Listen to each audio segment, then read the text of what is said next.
Okay, so I've still got a few minutes while I wait. What time is it? Check my computer.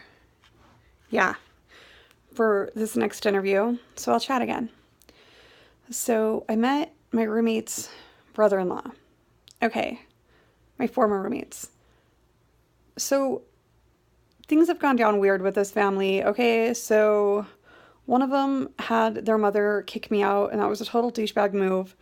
Because, you're nearly 40. If you're big enough to buy a house, then you're big enough to kick your roommate out by yourself. And yeah, like those were my darkest days. And I legitimately thought I was doing him a favor by asking him to help kill me. And turns out it was exacerbating his depression and anxiety. But he really could have talked to me like an adult. Like, even when your depression and anxiety is that bad, you can still say things like, "We are never having this conversation again, or it'll be our last."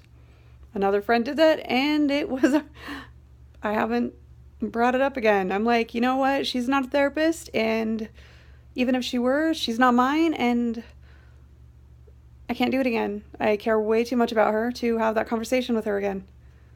So he could have taken the easy way out and been like, "Hey, you have MS. You can't make it up 3 flights of stairs. You really can't live here anymore." Yeah, there were a million things he could have done. But anyway, so when I moved in, I saw a bunch of holes in the wall from their sister's boyfriend. That, of course, was hush hush that they were living together. Because, she was going to church every week like the perfect little Mormon girl. I freaking hate hypocrites. I hated her before they were living together and she was going to church every week. Because she was like super possessive of all the guys. And I'm like, they can love both of us. They really can. Like, it's okay. Apparently, though, so I met the brother-in-law because they're married now. And I was judging him based solely on the holes in the wall. And he was like, "What have you heard about me?" And I'm like, they don't, the boys, they don't talk much. They don't think that you're good enough for her. And of course not. And I'm like, and I told the boys, "You're the protective older brother. No one is good enough for your baby sister. I am the protective older brother's roommate who doesn't even like this bitch, and he's still not good enough for her. So, ergo, he's not good enough for her."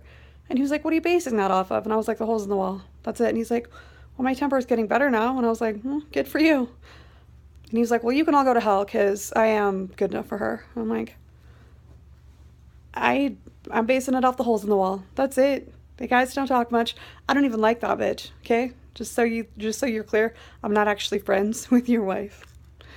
And then he's like, "Well, she portrayed you as total white trash." And I was like, "Huh, I have a master's."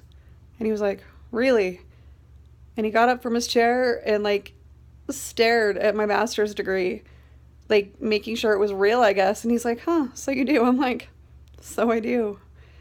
And then he was talking about fighting, and I told him to turn around, and I pointed to another, award on the wall, and he's like, "Oh, so you know how to fight." And I'm like, "So I do." So apparently I've been portrayed as like this white trash, total bimbo, like stealing her brothers because they're grown men and they can choose who they love, and they loved us both at one point, and now they hate me, but it had nothing to do with her. So you can't steal a human being. And why are you possessive of your brothers anyway? This family completely loves each other to the exclusion of anyone else, so it's dysfunctional in its own way.